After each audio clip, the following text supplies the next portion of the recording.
Donc par les étudiants ou par d'autres aussi. Alors, qui commence? Monsieur Cameron. Monsieur Cameron, j'étais sûr. Donc très bien, vous avez la parole. Merci d'avoir préparé votre question. Pendant ce temps-là, les autres préparent la leur.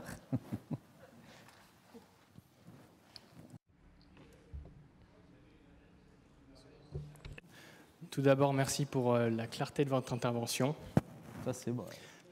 Les deux, d'ailleurs. Le 28 janvier, les ministres des Affaires étrangères chinois et japonais se sont rencontrés et ont annoncé leur intention de reprendre des relations diplomatiques. Le Japon a compris que face au rayonnement régional et mondial de la Chine, il devrait garder une position importante pour éviter la vassalité. Les deux pays sont des partenaires commerciaux majeurs et occupent les premières places en matière d'économie. Dès lors, ils n'ont aucun intérêt à la survenance d'un conflit entre eux. Mais ne pensez-vous pas que l'intérêt économique se heurte toujours à l'histoire et à la mémoire de leurs nationalistes, mais surtout au contentieux territorial en mer de Chine? Et ce que je voulais surtout savoir, c'est quelle est donc la vision de la Corée du Sud sur les contentieux territoriaux opposants, entre autres la Chine et le Japon en mer de Chine, ainsi que la militarisation de cette mer par Pékin. Un peu long, désolé, mais merci.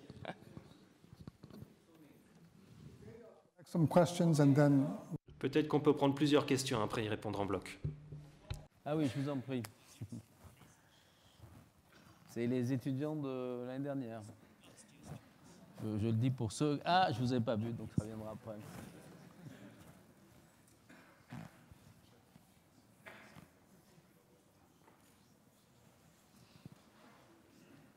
Bonsoir. Si j'ai bien compris, vous avez parlé d'une ligne rouge. Ça serait que la Corée du Nord soit dotée de missiles intercontinentaux, dotés de fusées de têtes nucléaires. Moi, ma question, et qu'il testerait ces missiles intercontinentaux. Moi, ma question, c'est que se passerait-il si la Corée du Nord disposait de ces missiles dotés de têtes nucléaires sans les tester? Est-ce qu'il y aurait une réaction préventive des États-Unis ou de leurs alliés? Ou alors, est-ce qu'on continuerait avec les sanctions? Et si elles n'aboutissent pas, combien de temps le régime nord-coréen peut-il tenir avec ces sanctions mises en place? Merci. Merci. Alors, il y avait une autre question là, si le micro peut arriver, je vous en prie. Faites passer le micro. Comme ça, vous le garderez d'ailleurs dans ce coin-là, parce que je pense que vous allez avoir d'autres questions à poser. Non, mais ils sont notés. Oui, alors une question un petit peu naïve, hein, puis je lance une idée comme ça à la solution de la crise nord-coréenne, mais... non, vous allez voir, c'est pas du tout impressionnant. Mais bon, visiblement, la Corée du Nord est assez réticente à arrêter le développement de son programme. Est-ce qu'une des solutions, qui est non militaire d'ailleurs, passerait pas par essayer de convaincre la Corée du Nord de changer sa doctrine et de passer à quelque chose, à une doctrine comme la doctrine indienne de No First Use Policy, où en fait c'est une doctrine d'usage parfaitement dissuasif et d'usage de l'arme nucléaire en dernier recours. Est-ce que voilà, une solution ne serait pas de négocier en allant vers ce sens-là? Et pourquoi pas demander aux Indiens d'essayer de vendre, bon ils ont un peu de mal à vendre cette doctrine-là, mais pourquoi pas essayer de mettre les Indiens autour de la table aussi? Voilà, c'est une idée. Moi, j'ai une question. Je vais répondre maintenant. Oui, mais je sais.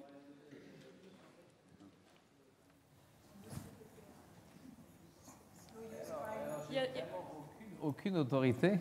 Mais alors, il y a madame et monsieur. Alors, ça va faire 5 questions. On laisse répondre peut-être d'abord, puis après on vous prendra. Hein? OK. Premièrement, je vais répondre aux questions. Et d'ailleurs, aucune question n'est naïve. Il n'y a pas de questions naïves, il n'y a que des réponses naïves. Je vais tout d'abord répondre à votre question. J'ai étudié la doctrine stratégique indienne depuis longtemps et leur principal adversaire, c'est le Pakistan, bien sûr. Et si on remonte aux années 70, où l'Inde a testé ces armes nucléaires pour la première fois est 1998, où il y a eu les tests indiens et pakistanais. L'Inde a une doctrine explicite qui dit qu'elle n'utilisera pas en premier l'arme nucléaire contre un pays qui n'a pas d'armes nucléaires. Dans le cas du Pakistan, bien sûr, lui a des armes nucléaires. Et dans le monde actuel, la prolifération d'ogives la plus rapide est au Pakistan. D'ici en 2025-2030, le stock nucléaire pakistanais sera beaucoup plus grand que celui de l'Inde. Malheureusement, le modèle indien ne fonctionne pas en Corée, parce qu'en Corée du Sud, nous n'avons pas d'armes nucléaires. La Corée du Nord a adopté une politique d'absence de première frappe, sauf s'ils sont attaqués par d'autres États nucléaires, c'est-à-dire les États-Unis. Donc je crois que le problème indien est beaucoup plus compliqué à bien des égards que dans le contexte coréen. Mais merci d'avoir proposé votre solution. Peut-être que vous devriez écrire une thèse là-dessus. Pour savoir combien de temps la Corée du Nord peut tenir sous sanctions et que se passe-t-il si la Corée du Nord ne fait pas d'essai de missiles intercontinental avec une ogive, mais si elle a beaucoup plus de portée pour ces missiles et beaucoup plus d'exactitude. Comme je l'ai dit, cela dépend fortement de ce que fera M. Trump. Et je ne souhaite pas deviner ce qui pourrait se passer dans l'esprit de M. Trump. Mais je suis sûr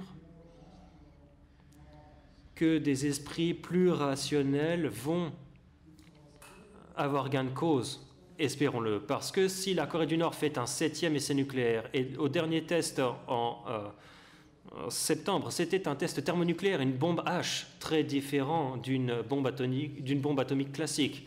Et donc les Américains ont dit que si vous faites un autre essai avec une puissance accrue, et si vous avez des missiles de plus longue portée, eh bien là, pour les Américains, ça devient une menace existentielle. C'est pour cela que j'ai dit que la marge d'erreur est très très faible. Il faut convaincre les Américains que l'on ne peut pas mener de frappe préventive, mais il faut aussi convaincre la Chine et la Corée du Nord qu'ils ne peuvent plus continuer comme ils le font actuellement. Et c'est là que je pense qu'une puissance militaire maximale et la diplomatie sont très importantes. La première question, si j'ai bien compris, est de savoir quel est l'avenir des relations entre la Chine et le Japon. Eh bien, l'experte à ma gauche en sait plus que moi.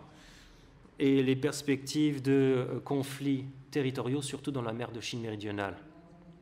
Ça me rappelle une ancienne blague soviétique. Les Russes veulent aussi la paix. Ils veulent la paix de l'Europe occidentale, la paix. Ils veulent la paix plutôt que la paix telle qu'on la. Ils veulent la paix d'Europe orientale plutôt que la paix comme on la comprend en Occident. Eh bien, la Chine a établi des bases militaires avancées sur 5 îles, et cela va continuer. Il n'y a pas d'autres puissances, même les Américains, qui peuvent empêcher cela. Ça veut dire que les Chinois vont publiquement maintenir leur liberté de navigation, mais ils comprennent que la suprématie militaire américaine dans le Pacifique n'existe plus. Et c'est pour cela que les Japonais s'alarment de cet état de fait. Les Japonais ont fait des exercices avec les Américains, ils mènent des actions de surveillance de routine. Et pour en revenir à l'Inde, en fait, les Indiens aussi s'inquiètent à cause des excursions chinoises dans l'océan Indien. Et la Chine modernise ses sous-marins, et elle a maintenant 2 porte-avions. Elle prévoit en avoir 5 dans les 10 à 15 prochaines années. Donc les Japonais, les Indiens, les Américains se préoccupent le plus de l'essor naval chinois. Et puis il y a des pays comme l'Australie qui s'en inquiètent aussi. Mais l'Australie est très petite.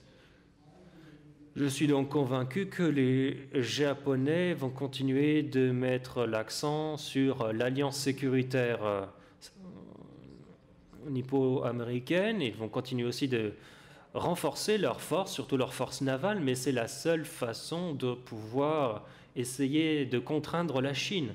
Mais à terme, personne ne sera en mesure de contrebalancer l'essor de la puissance navale chinoise dans la région.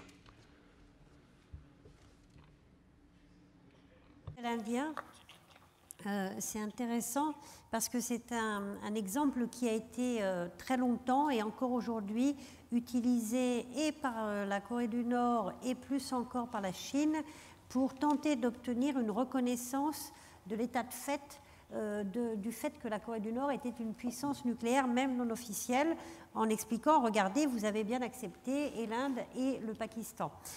Donc ça, c'est un élément absolument essentiel à prendre en compte dans ce jeu très complexe de discours qui sont mis en place et par la Chine et par la Corée du Nord pour utiliser ce contre-modèle indien, en quelque sorte, pour essayer de justifier le programme nucléaire nord-coréen.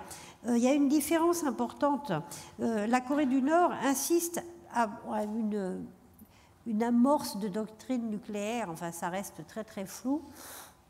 Je ne sais même pas si on peut appeler ça une doctrine nucléaire, mais en tout cas, eux insistent sur le fait que c'est strictement défensif, que le seul objectif, c'est les États-Unis, qu'ils ne comprennent d'ailleurs pas pourquoi l'Europe s'inquiète, parce qu'évidemment, il est hors de question qu'on soit menacé par les capacités nucléaires nord-coréennes. Et la doctrine officielle de la Corée du Nord, c'est d'expliquer qu'on est menacé depuis 1900, depuis la guerre de Corée, par les États-Unis.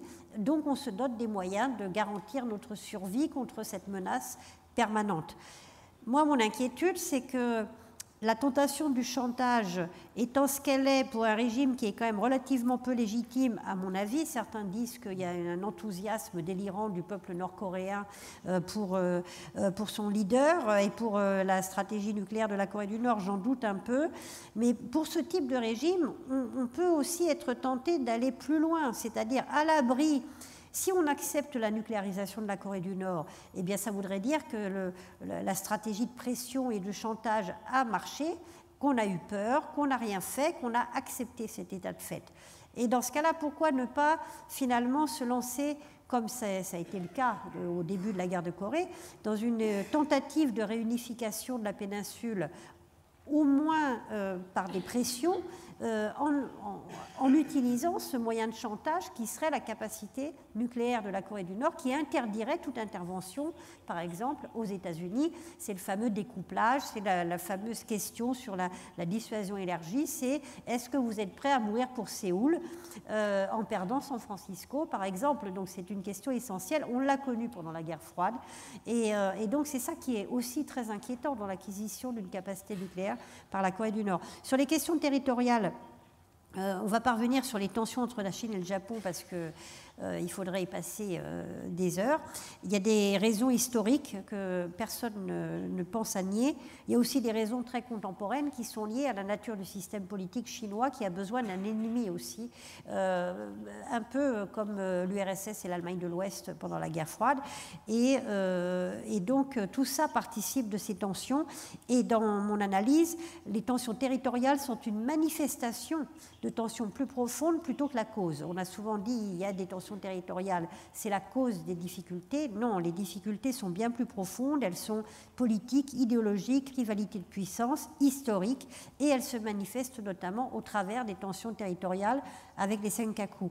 La question intéressante, c'est évidemment celle de deux démocraties, la Corée du Sud et le Japon, qui ont aussi des tensions territoriales. On en a reparlé récemment avec l'archipel des Tokdo, et sur lequel joue évidemment aussi la Corée du Nord. Je crois que la troupe accompagnant les athlètes nord-coréens avait une chanson à la gloire des îlots qui sont revendiqués. Alors j'ai mal suivi, j'ai peur de me tromper. Enfin, qui sont, alors soyons diplomates, qui sont sud-coréens mais revendiqués par Tokyo. Voilà, je dirais ça comme ça. Enfin, qui sont un sujet de dissension entre le Japon et la Corée du Sud. Et là, les explications sont beaucoup plus complexes en fait, parce que on est face à deux démocraties. Il y a bien eu des conflits entre l'Espagne et la Grande-Bretagne sur Gibraltar, encore aujourd'hui en Europe. Donc on peut aussi comprendre que les réflexes nationalistes existent partout. Très bien. Alors, oui, alors je vais passer la parole aux étudiants, mais je crois que madame, vous avez... Ah ben c'est formidable. Monsieur, vous vouliez poser une question, je vous avais vu, et puis ensuite je vais repasser la parole aux étudiants, et puis ensuite, voilà, là il y a du monde. Merci, monsieur le professeur Lee. J'aimerais vous poser une question sur la perception des Sud-Coréens sur les liens réels entre la Chine et la Corée du Nord. Car personnellement, je constate qu'en Occident en général et en France en particulier, on a tendance encore à présenter la Chine, y compris par Madame Valérie, excusez-moi, je ne connais pas votre nom de famille. Tout à l'heure, vous avez encore invoqué comme quoi la Chine est un allié de la Corée du Nord et donc il faut discréditer la Corée du Nord et en même temps on discrédite la Chine. Ce faisant, personnellement, je ne suis pas du tout d'accord avec votre analyse ou votre perception.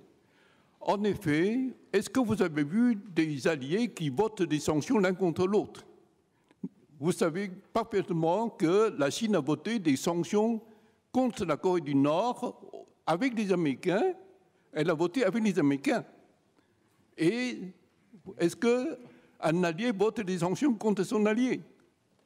Et d'autre part, en ce qui concerne les relations entre les deux Corées et la Chine, par exemple, les deux responsables politiques suprêmes actuellement sont au pouvoir à peu près pendant une période de 5 ans. Je ne connais pas la durée exacte. À peu près 5 ans. Durant ces 5 années, les deux dirigeants suprêmes de la Chine et de la Corée du Nord ne se sont jamais rencontrés. Alors vous appelez ça un allié? Et au niveau des échanges commerciaux, les échanges commerciaux et économiques entre la Chine et la Corée du Sud sont 100 fois plus importants que les échanges commerciaux, économiques et humains, car il y a beaucoup de Coréens qui sont établis en Chine. Donc, je crois qu'en Occident, on veut répondre que la Chine est toujours un allié de la Corée du Nord. Et je crois qu'il y a lieu de corriger cette impression qu'on laisse répandre dans le public. On va revenir sur cette question. Je vais laisser les deux intervenants vous répondre. C'est vrai qu'on a une interrogation, d'ailleurs, il y a eu d'autres questions la fois dernière, parce qu'on a l'impression que la Chine était le grand allié de la Corée du Nord, et en tout cas, vu d'Occident, peut-être d'un peu loin, on a l'impression qu'elle ne met pas tout son poids pour retenir ce qui fut son allié, puisque d'après vous, désormais, la proximité entre Pékin et Pyongyang ne sont pas aussi étroites. Et donc, c'est vrai que cette interrogation plane dans les esprits. Alors, d'autres questions? D'abord, les étudiants. Alors, vous m'entendez? Oui. Moi, cette situation en Corée du Nord, Corée du Sud, elle me rappelle un petit peu une situation qui a eu lieu au début du siècle. Donc, la France et l'Allemagne s'étaient fait la Première Guerre mondiale et Hitler est arrivé au pouvoir en 1933. Et du coup, la France était traumatisée par cette Première Guerre mondiale. Elle ne voulait pas faire la guerre. Elle a laissé ce fou devenir de plus en plus puissant avec le temps. Et au final, la guerre est venue et il a réussi à conquérir toute l'Europe. Et moi, j'ai l'impression que la Corée du Sud, en fait, elle est traumatisée par la guerre de Corée qui a eu lieu dans les années 50 et qu'elle refuse de faire la guerre à cause de ce traumatisme, alors que, tout comme Hitler à l'époque, la Corée du Nord est un pays complètement fou qui n'arrête pas de devenir de plus en plus puissant. Donc ma question, c'est vraiment, est-ce que la guerre n'est pas finalement la seule vraie solution à ce problème? Et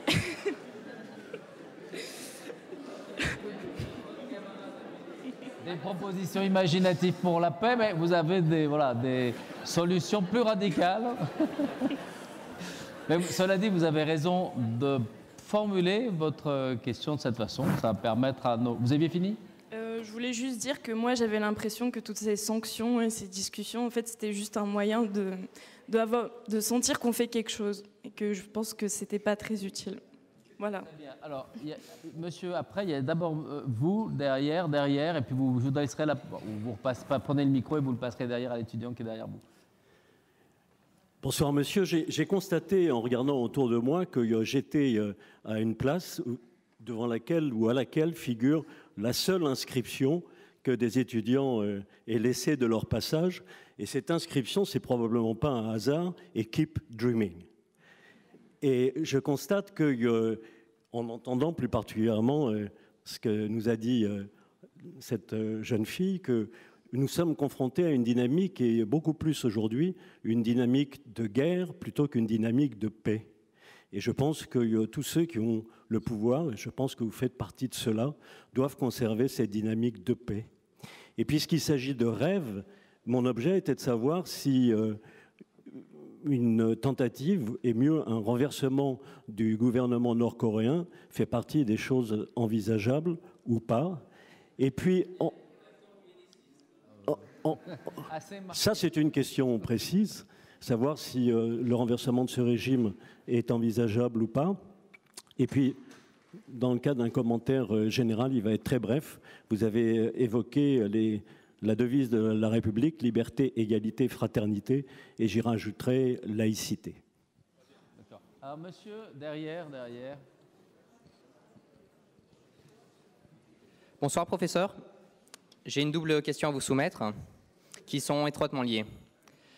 Tout d'abord, vous avez parlé du ressenti au sein de la Corée du Sud pour une union avec la Corée du Nord. Est-ce qu'ils se sentent coréens? Mais qu'en est-il dans le Nord? Est-ce que les Coréens du Nord se sentent coréens ou est-ce que pour eux, la séparation est définitive et consommée? Et ensuite, justement, est-ce qu'une union est-elle vraiment illusoire? Vous avez mis en avant la différence entre les deux régimes, un totalitaire, un démocratique. Mais vous avez en même temps un adversaire commun, la Chine. 700 agressions en 2000 ans d'histoire, c'est assez conséquent, ça peut souder. Non seulement ça peut souder, mais il y a d'autres questions, d'autres points que vous avez mis en avant, notamment le fait que le dirigeant cherchait la survie de sa dynastie, qui sont très exploitables, je trouve. Est-ce qu'on ne peut pas lui offrir la survie de sa dynastie?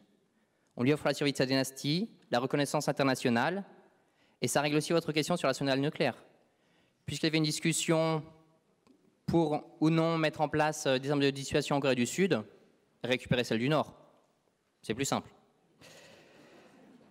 Quitte à partir sur une union, voire un régime à deux têtes. Puisque vos deux régimes s'opposent, fusionnez-les sur les points où ils peuvent se gérer. Il semblerait que le dirigeant nord-coréen prenne très soin de ses armées. Vous pouvez peut-être lui confier les pouvoirs militaires et garder le pouvoir économique et politique. Ce sera tout. Ils sont imaginatifs, ils sont créatifs. C'est vrai qu'il y avait une formule de François Mauriac après la guerre, évoquant l'Allemagne, qui disait « J'aime tellement l'Allemagne que je préfère qu'elle soit deux ». Est-ce que, je veux dire, au regard des voisins asiatiques, ce qui serait ces schémas de réunification un jour possible, ce n'est pas justement l'existence d'un acteur ayant à la fois des capacités militaires et des capacités technologiques, un développement économique au Sud? Est-ce que ça aussi, ça ne rentre pas dans les équations de blocage? Alors, Chung-Ming, Valérie. Ce sont autant de solutions intéressantes de la part des étudiants français. Mais avant cela, j'aimerais répondre à la question de monsieur d'abord. Officiellement, la Chine a un traité avec la Corée du Nord, mais presque tous les Chinois disent que la Corée du Nord n'est plus un allié. Donc la Chine ne croit plus que la Corée du Nord est un allié de la Chine. Mais la Chine n'a pas non plus complètement lâché la Corée du Nord. Vous avez raison, la Chine soutient les sanctions à l'ONU, mais il est également vrai que les sociétés chinoises continuent de fournir des technologies militaires critiques à la Corée du Nord. La Chine fournit 90% des carburants et des combustibles à la Corée du Nord. La Chine est encore le plus grand partenaire commercial de la Corée du Nord. La Chine a encore beaucoup d'investissements de long terme dans des ressources minérales et souterraines en Corée du Nord. Donc, quelles que soient les tensions politiques entre Pyongyang et Pékin, je dirais que la relation est très compliquée, mais la Chine ne va pas lâcher la Corée du Nord immédiatement. Du point de vue nord-coréen, la Chine est son seul protecteur. Vous avez raison, Kim Jong-un n'a pas été invité en Chine à rencontrer le président Xi Jinping, mais je ne crois pas que Kim Jong-un en ait quoi que ce soit à faire. Autrement dit, pour la Corée du Nord, c'est une relation d'amour et de haine avec la Chine. Et il n'y a pas de sondage public, mais tous les Coréens du Nord que j'ai rencontrés ont des mots, ont un sentiment anti-chinois bien plus fort qu'on ne l'imaginerait. C'est véritablement un casse-tête pour la Chine, et il n'y a pas de solution à cela. Et la Chine fait de son mieux pour soutenir les sanctions onusiennes, mais la Chine ne souhaite pas de perturbation, de changement de régime en Corée du Nord. C'est pourquoi la Chine est opposée à des sanctions supplémentaires contre la Corée du Nord de la part des États-Unis et d'autres pays. Et les étudiants qui se sont demandé si la guerre serait une solution, je ne l'espère pas, parce que ma famille vit encore là-bas. Et la Corée du Nord rayerait le sud de la carte en quelques jours.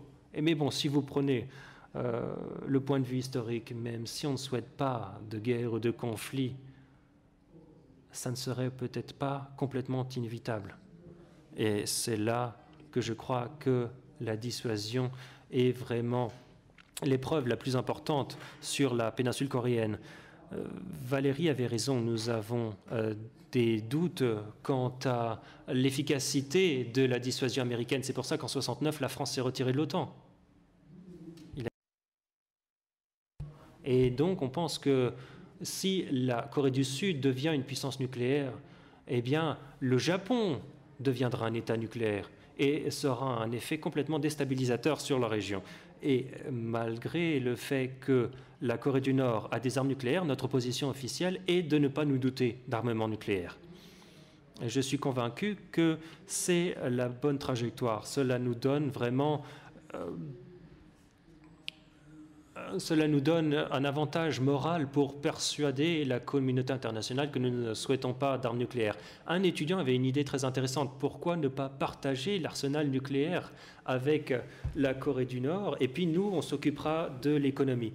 Ça, c'est une solution très très intéressante. Malheureusement, j'ai peur que ce ne soit pas pratique du tout parce que la Corée du Nord menace. Bon. Et il y a certains Coréens du Sud qui pensent que c'est le cas, mais malheureusement...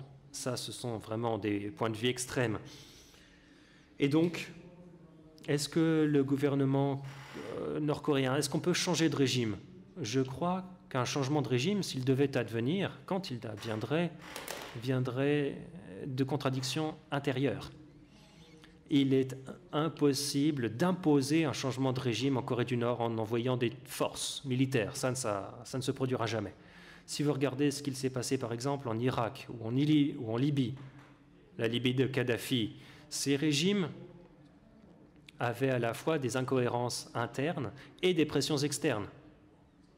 Et c'est pour cela que, selon certains, la Corée du Nord a besoin justement d'armes nucléaires pour pouvoir dissuader les Américains d'attaquer la Corée du Nord pour lancer un changement de régime. Mon point de vue à moi, ce que je crois,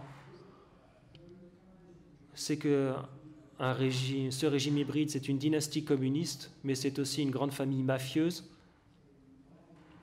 C'est une armée qui fait semblant d'être un pays extrêmement corrompu. Et donc, à un certain stade, ces incohérences internes vont exploser. Et je crois que c'est là qu'il y aura un changement de régime. Quand ça se produira, je ne peux pas le dire. Mais le changement de régime imposé de l'extérieur, selon moi, ce serait très, très difficile. Merci. Alors, on va prendre les dernières questions. Monsieur, mademoiselle, et monsieur après. Et qui d'autre? Ah oui, alors on prend d'abord les... Là, allez-y, je vous en prie. Bonjour. Vous m'entendez? Oui, oui, très bien. Alors, j'ai aucune solution à vous proposer, j'en suis bien désolé. Par contre... j'ai fait une lecture d'un ouvrage qui a été publié en 1999 par deux officiers de l'armée de l'air chinoise qui s'appellent Liang et Yang Shi, qui écrivent un bouquin qui s'appelle « La guerre hors limite ».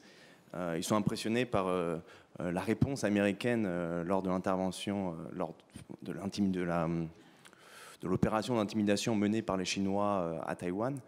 Et ces deux officiers de l'armée de l'air se disent, bon, on est incapable de faire la guerre contre les Américains avec la norme américaine, avec la manière de faire la guerre des Américains.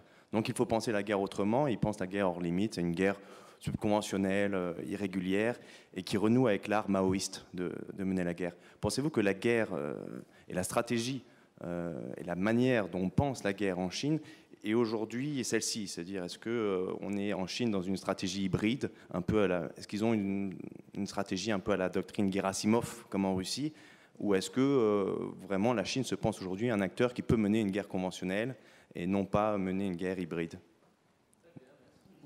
Mademoiselle.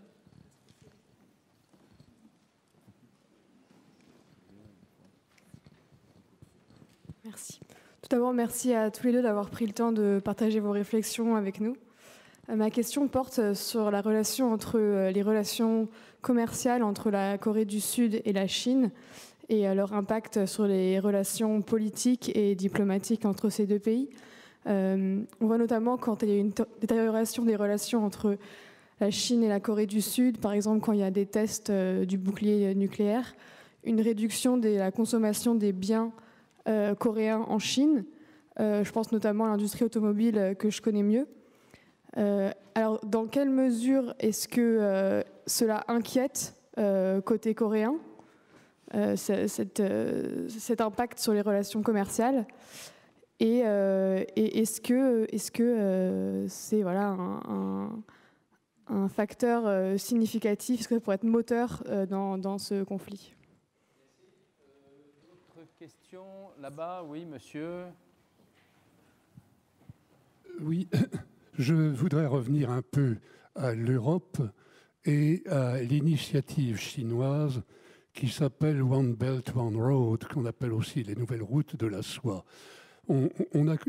J'aimerais avoir le point de vue de la Corée sur cette initiative où la Chine s'adresse au monde entier, y compris à l'Europe, achète des ports comme celui du Pirée et aide l'Europe de l'Est à construire des voies ferrées destinées à faciliter les exportations chinoises, et en ce qui concerne la France, achète des terrains agricoles pour quelques milliers d'hectares dans divers départements, tout cela évidemment pour le bien de la Chine.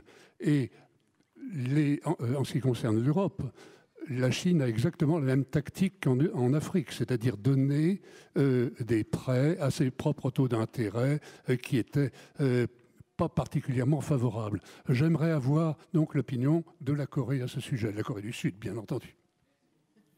Question de la salle? Alors, monsieur, puisque vous êtes juste à côté, voilà, très bien. Faites court. Je peux. Merci, monsieur, pour ce brillant exposé.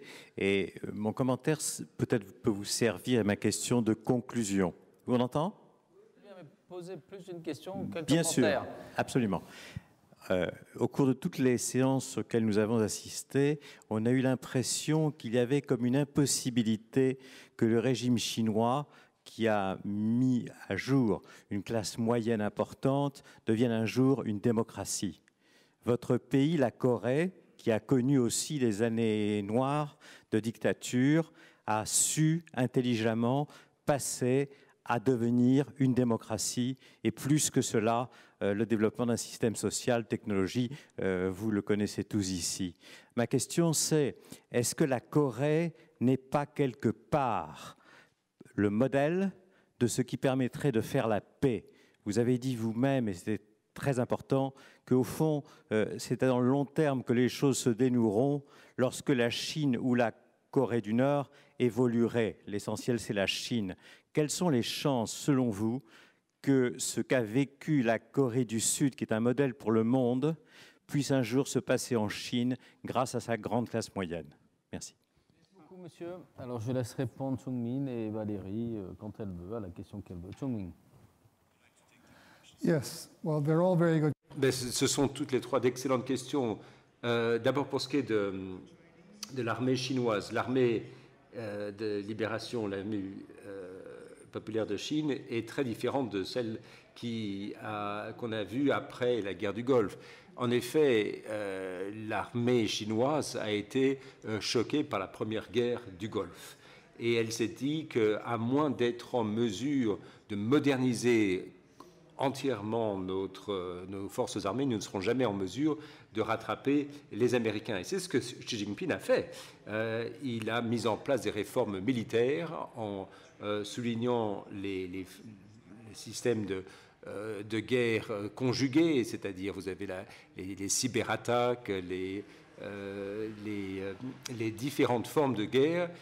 Autrement dit, les Chinois copient les Américains sur ce plan, et il me semble que pendant les 10 années à venir, les Chinois vont trouver les moyens, non pas d'affronter les Américains, mais au moins d'empêcher les Américains d'avoir accès à l'Asie. Autrement dit, la Chine aura suffisamment de puissance pour convaincre les Sud-Coréens et les Japonais de se raviser avant d'envisager des alliances militaires avec les États-Unis. Et ça, c'est effectivement un développement important. Maintenant, la question a été posée sur les échanges commerciaux entre la Chine et la Corée du Sud.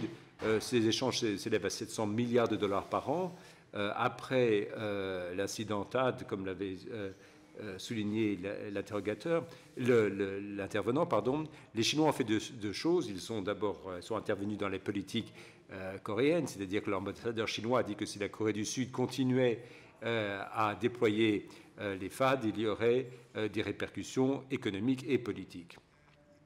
Et effectivement, il y a eu des répercussions politiques puisqu'il n'y avait eu, tout d'un coup, il n'y avait plus de touristes chinois, et beaucoup de sociétés coréennes qui avaient des implantations en Chine ont été frappées par des sanctions chinoises. Donc, mais il y a quand même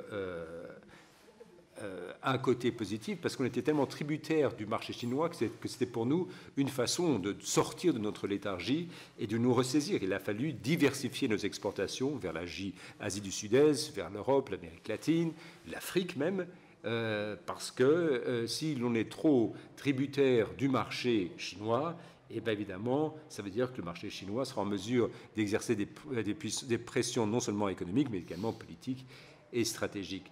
Maintenant, pour ce qui est de la nouvelle route de la soie, si vous regardez la Corée du Sud, elle est à l'extrémité de l'Eurasie.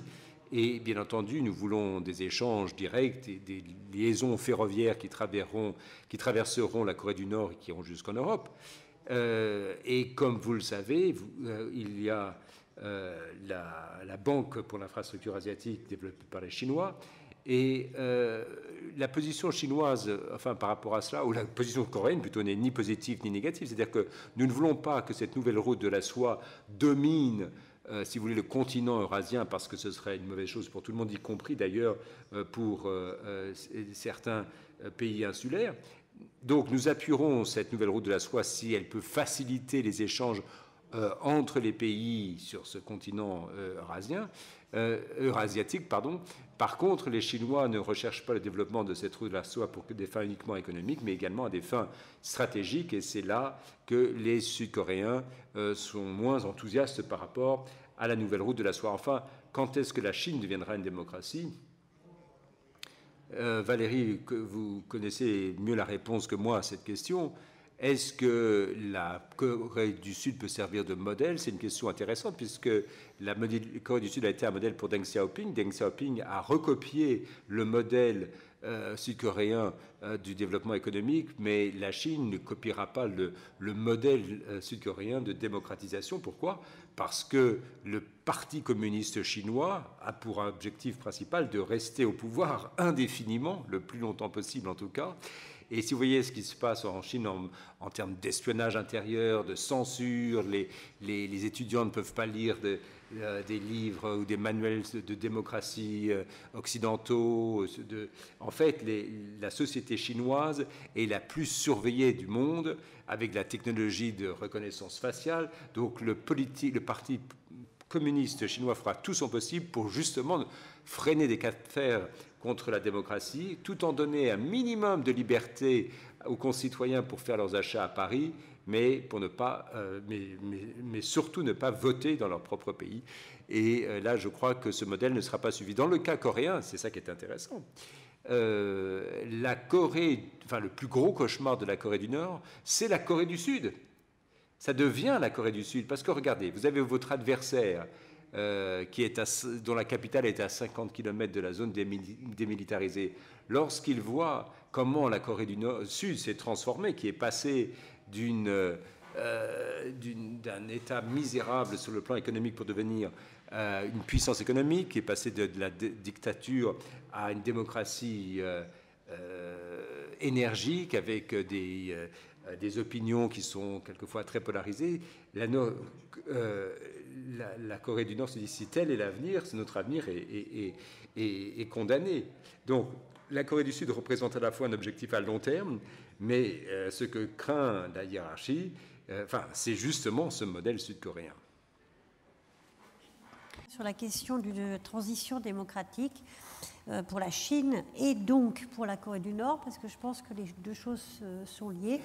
On a longtemps dit que les dictatures de droite, entre guillemets, pouvaient se transformer beaucoup plus rapidement, finalement, comme on l'a vu dans l'histoire, que les régimes totalitaires ou très autoritaires d'inspiration léniniste, puisque leur cœur de fonctionnement est justement et l'arrivée au pouvoir et le maintien au pouvoir du Parti communiste. Ceci dit, ça s'est produit en URSS. Alors c'est un point à la fois positif et négatif, puisque c'est un contre-exemple absolu pour le régime chinois. Un des premiers discours de Xi Jinping quand il est arrivé au pouvoir, c'est d'expliquer que la Chine ne suivrait jamais le modèle de l'URSS et de Gorbatchev. Et c'est une raison qui explique notamment pourquoi on a une reprise en main idéologique très forte en Chine, contrairement à ce que certains avaient pu espérer, en dépit de l'ouverture économique de ce pays. L'ouverture économique en Chine et l'émergence d'une classe moyenne n'a pas amené une plus grande démocratisation du régime. Au contraire, on a vu émerger un sens de l'incertitude du futur qui a abouti à une reprise en main extrêmement sévère du système. Sur ce sujet, un mot de conclusion. Je tiens simplement à vous remercier une fois de plus de m'avoir invité, m'avoir réinvité et remercier ma chère amie Valérie. Vous ne m'avez pas posé de questions, ce qui est plutôt une bonne nouvelle. Cela étant, en tant qu'enseignant, en tant que professeur, je suis toujours perplexe lorsque j'écoute les questions inattendues de mes élèves. Et je me dis que c'est finalement l'imagination qui nous feront avancer. Il n'y a pas de mauvaises questions, sinon l'humanité n'avancerait jamais. Encore une fois, mesdames et messieurs, un grand merci de votre attention. Merci Valérie.